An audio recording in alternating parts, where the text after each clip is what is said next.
How do you know that it's the wrong person to get married to? When you're in that wanting so badly for it to be the right person because you want it to be the right person because you're craving to give that love and to receive that love, then you ignore those red flags that are 100% there. What would you say was your concept of marriage before you got married? Well, it's interesting. My concept of marriage, even before I met you, was I was really fearful around it because I grew up in a home where my mother and father shared a relationship that I did not want to emulate. I did not want to recreate. And I had a lot of stories and a lot of ideas about marriage, that made me hesitant, or actually made me fear that I wouldn't be capable of being with somebody forever, or that someone else would be capable of making that kind of a promise or commitment and actually really meaning it. So my concept of marriage, what I had thought, because I was actually engaged before I met you for a long time. It was like a 4 or 5 year engagement. And what I thought, because I wasn't fully happy, obviously, you're engaged that long, something's probably off. But what I had decided in my mind was that we would have separate bedrooms and almost live separate lives under the same roof, and almost justifying in my mind that that would be the way I would do marriage, regardless of who I ended up with. I would end up in this space of forever because I said I would, but not truly being happy. Why would you have to be in separate rooms? Because I felt like it was almost me in my mind creating this space of separateness, but the appeared togetherness.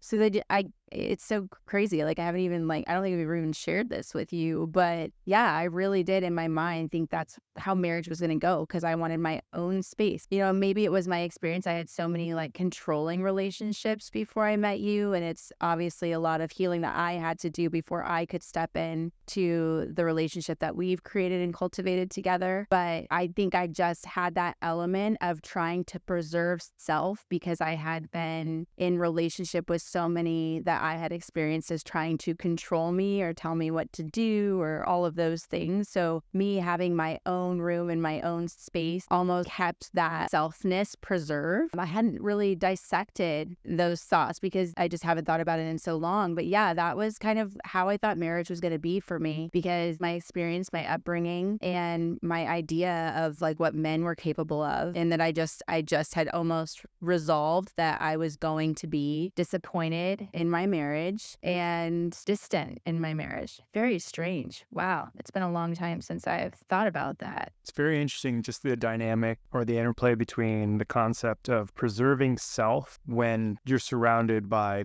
or in a relationship with somebody that feels controlling, or you're around people that feel controlling, kind of that pushback or that desire to have that.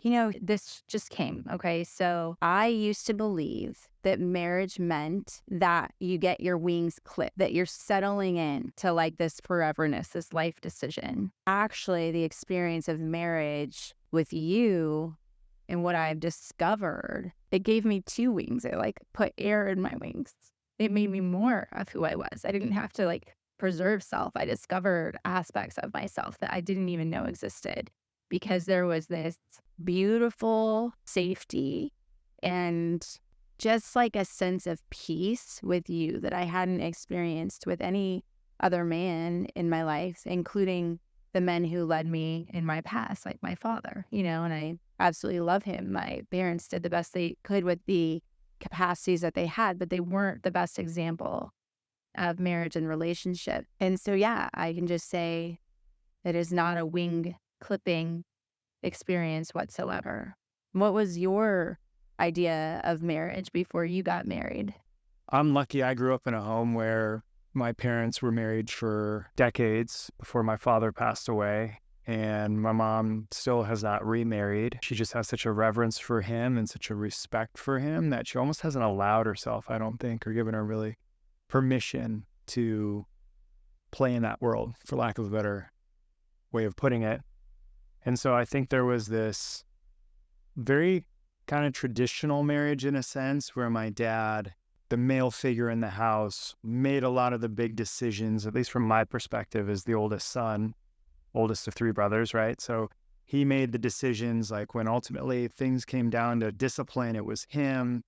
When I got in trouble, I wouldn't go to him. I'd go to my mom, because my mom would be very nurturing and more empathetic and maybe softer, less disciplinary in the traditional sense. And so for me, marriage was this very interesting dynamic where they worked as a team, but they were two very different people. I had a story that I was never going to get married, that I wasn't going to get married because I felt like I was unworthy of marriage, that I was too damaged goods, that I had issues in my past, things that I couldn't reconcile, things that I had done wrong, and this weight and this shame that I carried, that I thought I'm never going to get married. But that wasn't the way that I actually put it out there. I said I was never going to get married because I was this bachelor. I was happy. I was going to be single. I was going to be the 40-year-old guy with 20-year-old girlfriends, because this kind of glamorous, culturally created idea of what it meant to be a bachelor sounded good and looked cool. And there were parts of it that were appealing to me. I would say I was kind of a playboy growing up. Like I, dated lots of girls. And when I was dating, depending on the relationship, I only had one, I guess, really solid relationship when I was young, right out of high school. And it started in high school, went into college a little bit. And then I'd say ultimately I made some mistakes and that relationship ended. And I was too immature to really have a really solid relationship. And then I dated throughout my 20s. But again, I was this playboy. I didn't take any relationships that seriously. The one relationship that was kind of serious, was a person that I felt like was very different from me. And what I learned in that relationship, or at least in hindsight, was that it was somebody that ultimately just wasn't the right fit. We weren't the right people. And I don't want to blame, I don't want to put anything on her shoulders, but I regress in my path as a human being. I didn't feel challenged in the ways that I think I could have been challenged to be a better man. And that for me had me coming out of a relationship saying, well, first of all, I didn't feel like we were a good fit to actually be married. And then I wasn't really looking, obviously, when I met you, and wasn't really interested in marriage, even though I was in my late 20s, right? I think society or our families put this pressure on us that once you hit a certain age, it's time to have kids, it's time to, be married, that whole thing. I think a lot of people actually get married because of exactly what you're talking about. This is what I'm supposed to do. I do think it's interesting that both of us found each other in a space of where we really weren't planning for whatever reason. Your reasons were deep down, it was actually unworthiness and disbelief, as was going on with me. But you're not really acknowledging that or even aware of that in the moment. What it's actually experienced as for me was I had been disappointed, and very severely disappointed, right before I met you, actually. I had been single for a couple of years after that engagement had ended. And I was finally had met somebody that I thought, in my mind, oh, maybe I would want to get serious with this person, and become very head over heels. Then just realized it was a quick sizzle and then a really quick fizzle. And I got to a point where I was really willing to open up, but I was opening up for the sake of I really wanted that depth in a relationship. I had a lot of love to give, and I really wanted to give that to somebody, and he just wasn't the right person. And what came out of that was, I am so done dating random guys and fulfilling random needs. I'm not even gonna go on a date with a guy unless I see a future with him. I'm not even I'm so just done dating guys. That's how I felt. I was so over it. So when I met you, I was actually really pleasantly single, and I had been in this space of personal development, my own personal development for those couple of years. When I was in that previous relationship, I went to my first Tony Robbins event with a couple of my best friends. And so it started to loosen that for me. But then after my breakup, or my break off of that engagement, I got really into just seeking and discovering and uncovering who I really was, what really mattered to me, who I really wanted to be in the world. And that led me to being okay being alone. And so then the story I started telling myself in that time was, I might stay single forever, and I'm okay with that, because there still was that disbelief. There was more of an understanding and grasp of like, hey, I have value to give, I have love to give, and I might never find that man who's able to like actually receive it or appreciate it. And I'm okay with that, but I'm not giving it to the wrong person anymore. And I was just really good being single, you know? And so were you. And I think that's an interesting dynamic. I have a question about that. How do you know that it's the wrong person to get married to, right? Because marriage is a big commitment. We're talking about marriage in the sense, maybe not, 2024 statistically, where, most of them end in divorce, but we're talking about like, okay, I want to be with this person for the rest of my life. I know that they're my person, right? God has put us on a path to cross because we're not just here for a reason or a season, we're in it for a lifetime, right? So how do you know, two-part question, A, that it's the wrong person, or B, that it's the right person? Wow, what a loaded question. And when I was single, that frustrated me because I would hear people say, when you know, you know. And there were times where I was like, but I thought I knew, like how many times have you been in this space of where you're like in that like quick fizzle, quick sizzle, right? Or quick sizzle and then quick fizzle. Like that is like that lust, that excitement, that anticipation, that all of those like hormones raging through your body and all of this like excitement of I'm getting to know this new person. They're getting to know me. We're having a lot of fun. Everything is new.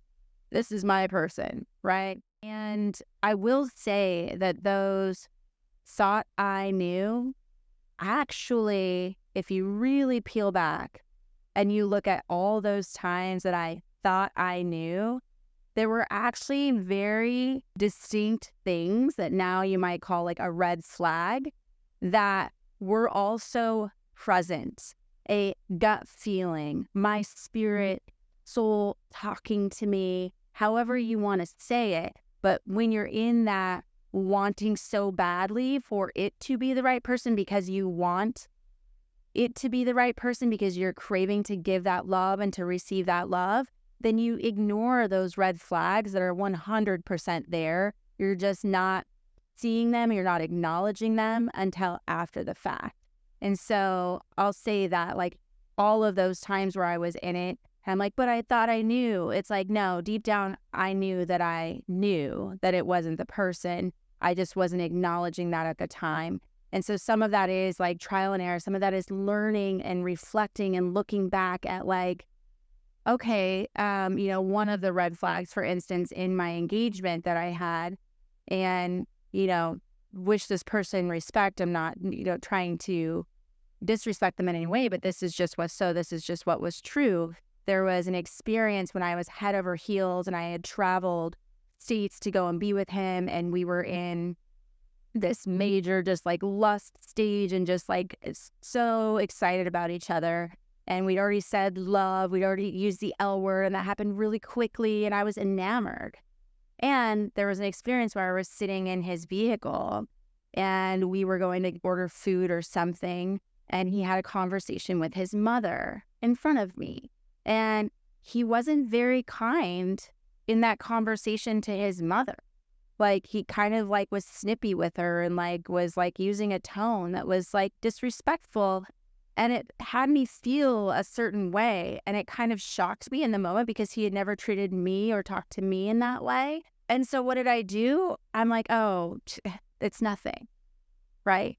But it made me feel a certain way. And I ignored it because I didn't want to believe it about him. And then there was a second time that happened not long after where he was kind of rude to a server. He wasn't like super respectful of somebody who was like serving us dinner at a restaurant. And it made me feel a certain way, but he never treated me that way. And so I ignored it. And so though I stayed with him a very long time because I was so insecure in who I was and I didn't like fully know who I was without him, like it kind of turned into one of those relationships. It's like, looking back, I knew that he wasn't the person for me, which is why I drug on an engagement. I never tried on a wedding dress. I never set a date. I never dreamed about the day, but yet I stayed engaged to him. And looking back, it's like, even in that honeymoon stage where I was so enamored, there were ways of knowing. And so what I would tell a woman listening or a man listening is to really pay attention. If you hear our children in the background, well, really pay attention to those subtle cues where I feel them is in my gut, and listen to that. Listen to what your gut is telling you, especially when you're enamored, because we can become blind by choice in those moments. And we really, really want to make sure that we're not desiring the outcome no matter the person. Meaning, if you're really clinging and you really want a relationship, you'll almost like try to squeeze any person to fit that mold because you want the relationship. Like, want the person before you want the relationship. Like, don't want the relationship if it's not the right person, right? And don't form the relationship to fit the person. The person must fit the relationship that you desire and that you're going to cultivate and create together based on the same values. And here's the other thing that I'll say is, don't stay too long. Like, I was so much in that habit of staying too long, one, for fear of what was on the other side. Like, I fear I won't find a person that loves me this much again. I fear that I'll miss their family. I fear that I'll miss them. I fear that I'm making a mistake. Like, there's a lot of fear that kept me for so long in this very toxic, unhappy relationship. But even if it's not toxic, I know that I had stayed dating certain men for longer than I should have, just out of the simple fact that I couldn't think of what was wrong. Like, I could sense that it wasn't the right person, but I'm like, but on paper, he's this, he's that, he's everything I said I ever wanted. Like, he is perfect on paper. Why do I not like him? What is wrong with me? And what I would tell you now, or what I would tell my old self, is it does not have to be wrong to not be right. It doesn't have to be wrong. You don't have to justify why it doesn't work. It just doesn't work. And I will hold true that when you know, you know. And because I'm on the other side of that, and I've actually had that experience of like really knowing, like when I met you, it was the easiest, and still to this day. Not that marriage is easy, not that we haven't had our trials and our challenges, but it was the easiest decision I've ever made. And the easiest choice that I continue to make is that you are 100% meant to be my partner. And I'm so grateful that we chose each other. And I knew right away. And it was a different type of knowing. It was a deep knowing. There was nothing I had to convince myself of. It was just like, I just knew. I would have married you right away. I knew I loved you right away, like right out of the gate. It was scary because it was so powerful. Like, I don't know. Anyway, I've talked for a long time, but yeah, when you know, you know. I will stand. That is super annoying to hear until you've experienced it, and it doesn't have to be wrong. Yeah, I think you said a few things there that were really powerful. I think it can be easy to fall into a trap where you value the outcome, being in a relationship, the security, the certainty that it provides, the comfort that it provides. Even if it's not with the right person, you might try and justify a lot of the red flags that you mentioned, or overlook them or ignore them because you're in a relationship or you're on the path that society tells you should be on by a certain age. You're getting married, you're buying a house, you're having kids, like you're supposed to, like everybody else is doing. Or if you're comparing yourself to your friends, or maybe what your parents are telling you, if your parents are, very much wanting the best for you most often, but also maybe doing it in a way that is a bit controlling or imposing upon your life, then you can feel those pressures. And if you value that so much, it sounds like, then it's easy to choose to be with somebody longer than you really should be. Our son's wailing. I hope everything's okay. He's with Annie right now. Having a hard time, but hopefully we can edit that out. If not, and go. Not welcome to our life. Yeah. Right. And then the other things that you had mentioned I thought were really, really good is like, just trusting your gut, your intuition, and ultimately I'd say, like, if I was to answer that question, what's interesting is like who you marry and who you stay married to oftentimes are two different people. And if you go in with this expectation that I'm marrying person A and they're not going to be a different person a year from now, 2 years from now, 5 years from now, 10 years from now, 20 years from now, then you're really going in with false expectations. And I think that, even for me coming into our marriage, created problems. Mhm. And that was part of I think, like, I didn't, we moved quickly and I wanted to be with you. And then like things were so good in a way, I'm like, yeah, let's get married and let's do life together, getting really exclusive with just you. I don't know, like I would say my idea of marriage, and I'll admit, like, created problems for us, was not committed when I said it, as I learned to be going through it. And I think there's a difference between saying something and doing something.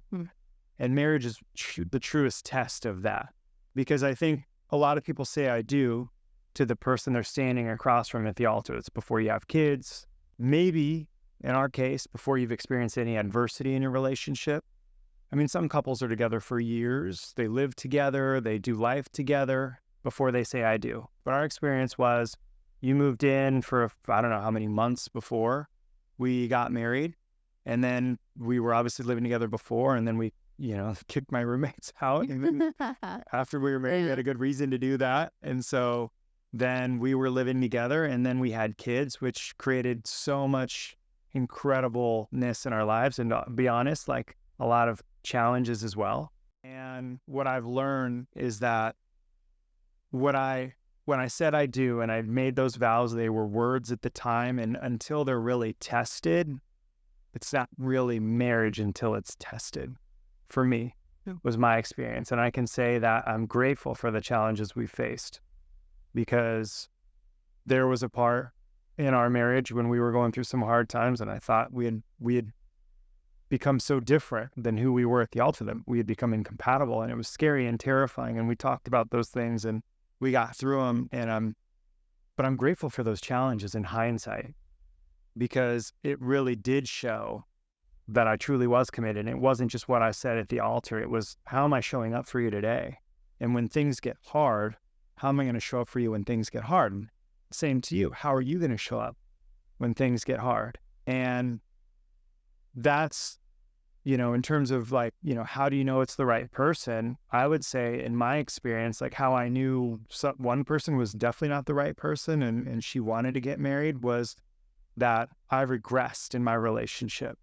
Meaning, when I was in relationship with her, I regressed. I was not a better version of myself, right? Like, I think there's our environment shapes us. I really believe that. Like, if you don't think that, the rain and the wind is going to erode the mountain or have an effect, it just does. And I think people in our lives are a form of our environment that shape us, and for better or worse, right? They say the 5 people you hang out with, you're the sum of the 5 people, or whatever that phrase is. And I think that I was with somebody that I picked up bad habits that I had never formed in my whole life. And, that's a different conversation for a different day. But in summary, in short, I knew that she wasn't challenging me to be a better person. I was able to get complacent. I didn't feel inspired to be a better man when I was with her. And those were ways that I knew, wait a minute, if I marry this person, I continue down this path, what's my life going to look like? Who am I going to be? And I didn't like the way that looked. So I knew that person was not my person. Seems like a suitable choice, though, for a person who doesn't really plan to get married. Isn't that interesting? And it's like you stay with this person who you can't picture getting married, who kind of allows you to be a lesser version of yourself, but really you've allowed yourself to be that, and they're not somebody that you're reaching for or growing around. You're not growing together, so, but it seems like the perfect partner choice, if deep down, even subconsciously, however you want to say it, you didn't feel worthy of marriage. It's like, well, let's just stay with the person that I know I'm not going to marry, but I'm getting some of my needs met. Well, what's so interesting is, like, I definitely didn't feel worthy, but, like, I guess maybe those beliefs contradicted in a way, because I can say that when I met you, And what's really interesting, and I'm so grateful for like the Tony Robbins work that we've done, because when I met you, and I can say this without shame, even though it's not necessarily like the proudest thing to say, like, man, I was proud to have you be my girlfriend. I was proud to think of you as my wife. Like, just bombshell, beautiful, first of all, right? And then somebody who is well-spoken, somebody who values growth, somebody who, you weren't a mother at the time, but like, I think like the way that people spoke about you and the way people praised you, and I was just like, wow, like, I feel good just having her on my arm. In a lot of ways, initially, that was part of the attraction for me, right? And I think what we learned in the Tony Robbins work is like, you really admire something in somebody else that you want more of in yourself, that you wish you had more of. And I think for me, like, what I saw in you was like a lot of achievement at the time when we first met. Like, you were at IFBB Pro, you were going to compete at Olympia, you were super hot. And then I actually got to know you. Those were the things that, like, in part, like, first attracted me to you before I know you. But then we actually got to spend time together. You were really funny. You tricked me right out of the gate. Yeah. I thought you spoke better Portuguese than me, which is embarrassing to say that. Google Translate. But it's true. You were hilarious. And, this is going to sound silly and stupid, but like, you would beat me in video games. And like, there was this like competitive fire in our relationship that was really fun. And I think we got to do a lot of like recreational activities together, which then we read a book, His Needs, Her Needs. And you come to find out that a lot of guys really value having your wife be somebody that's not your buddy, right? We'll never be buddies like that, but like somebody that I could go do all the fun adventures that I want to do in my life with. I want to do them with you. So you become a best friend. And then I really love that about you. And I would say that when I was able to, I'm going to say some things, I'm just saying them, whatever. It's not that I don't care how they sound, but I'm just being honest. Like, there was a time before I met you where I, and the girls knew it. Like, I mean, I was dating multiple girls. And this girl was fun to hang out with. This girl was fun to hang out with later in the day. This one would have been cool to just chill and watch movies with. And this one would have been the one that I called to go work out with. Different girls for different things. And you did all the things. Like, you were fun to do all the things that I enjoyed doing with. And so I was like, well, why am I talking to 5 girls? Like, I really only need one. And that, for me, in a way, like, was a way of knowing that you were the one, right? That's grown because we really moved quickly, I would say, right? Like, I met you, we did that photo shoot, proposed to you, met you in June, proposed to you in December, right? Like, we went and actually tried Rings on in August. On Olympic when I met you in weekend, June. yeah. So a couple months later, and like you said, it was a very hot, emotionally charged, kind of, honeymoon type sensation, if you want to call that, experience, lifestyle that we were living. And like obsession. Yeah, like we just wanted to hang out all the time. Yeah. All the time and do all the things together. And then, then we got married, and it was this beautiful fairy tale wedding. Sleep nose to nose. Like, can't get close enough. You were comfortable with you, and then I didn't care. Now I'm like, give me my pillow. You're like, I'm not nose sleeping with you anymore. And you got our kids to nose sleep with you now, so they took my role there. Like, it was a really cool experience because I knew I wanted to be with you, at least in the moment for sure, but I said I wanted to be with you for a lifetime. And then when I really got the chance to be with you for a lifetime and got to experience what that really means, which isn't just the ups, but it's the downs. And when we got tested, and then I was like, I really, like, we weren't going to divorce, obviously, but like, it almost got to this point where it's like, well, do you really want this? Like, I think you asked me, you challenged me, like, are you really committed? Like, is this a whatever it takes? Yeah. Did you mean what you said? Right.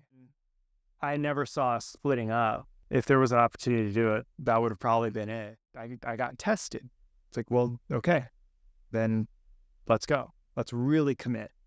And that's a big reason why we're going to, do our vow renewal next year at 10 years, because it's going to look and feel totally different than it did 10 years ago. We're different people. Yeah. And I'm grateful for that challenge, for the test, for the hardship that we've endured, Yeah. because I think that's how you really know it's your person is, do you last through the storms? Do you last through the winds and the torrents and everything that's going to Yeah. challenge you? Because it's easy to say it Oh on the my altar. gosh, yes. It's much harder to actually still be together. And I don't know, the statistics of businesses failing, they're not very good. I think 3 years later, maybe 80% of businesses go out of business. You know, I don't know what marriages are. I know 55% end in divorce, so they're not good. Right. Success rates aren't high if you want to really look at it that way. And, you know, our relationship in some ways, you got to treat it like a business because you got to have discipline. You got to show up when you don't want to some days, right? Because anything worth having isn't easily achieved, I believe. Oh yeah. And, you know, in some ways, like the relationship side of the marriage is work. And I don't think I really understood what that meant when we met. And I don't think, you know, my parents, they modeled a successful marriage, but like I didn't see their fights. I didn't see what it meant to, you know, be at odds in a very, like, I guess, memorable way for me. And then, you know, work through it. Those things happen behind closed doors. We're not oftentimes doing that in front of our kids, and we try not to. And I think that had maybe I seen more of that, I would know, like, wow, this is what marriage really looks like. Because, you know, I saw it from the kids' perspective, which is, you know, dad comes to some of the football games, mom takes me to a lot of the practices. When I get in trouble, dad disciplines me. When I'm, you know, in trouble, mom nurtures me. And so that's kind of how I looked at marriage. They stayed together. You know, I don't remember a ton of dating that they did. So like some of that for me, I don't know that I had that model, but like I really love the fact that like we've been tested and that like now I really know what it means to be married. At least, you know, I'm not going to say I know what it means to be married 50 years. That's going to look totally different. But a decade. Now. I mean, we've been together a decade now. And yeah, when you talk about a successful marriage, I mean, to look at how we both viewed marriage, it's interesting how we decide on things. It's based on experiences. It's also based how like these pictures are painted, you know, in movies or in how other people talk or like what we experience, what we've witnessed. And a lot of people, I think, define a successful marriage as how many years are you married? And for me, staying together, I mean, I was the queen of staying in relationships that I wasn't in.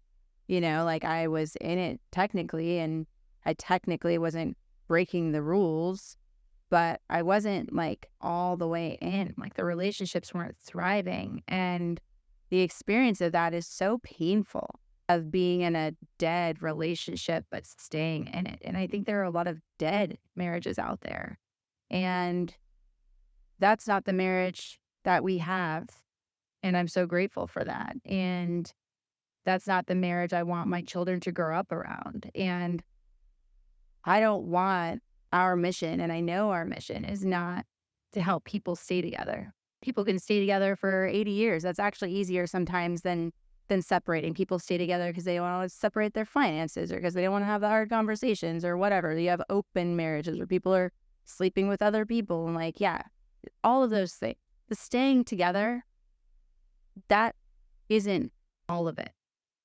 I want families to stay together and thrive, to actually be experiencing joy and connection that family really does have to offer when you're intentional and you're genuinely in love and you stay connected with your partner. And like what we've always said with each other is it's okay if we're not on the same page. We acknowledge when we're not on the same page as long as we remain in the same book. And that has been our commitment. And it is so easy to say when there are just small tests or when it's just you and your wife or you and your husband, when you're just dealing with the dynamics of be your word. Are you going to be here when you say you're going to be here? Are you going to buy me the right present on Valentine's Day? These silly things that you go through when you're just really getting to know each other and you're building the foundation of your relationship. You know, and when we first met, we also didn't have like a strong relationship with God. We didn't have that. And I think that some of what we went through would have been different had we had that foundation as well. And probably not as hard in some ways, but ultimately you are still coming together and taking your I into a we, and not like you fit into what I want. It's like, how can we actually come together and be both very happy? Not you're responsible for my happiness or I'm responsible for yours, but like, how do we grow a life together that we're both equally excited about and we're both stoked on and we're thriving in? Right, because we've got to be responsible for our own happiness. Otherwise, that's codependency, right? Like, because then my happiness is dependent on you, right? Your happiness is dependent on me. But I do think that there's this flip side to that conversation, which is true commitment to your partner.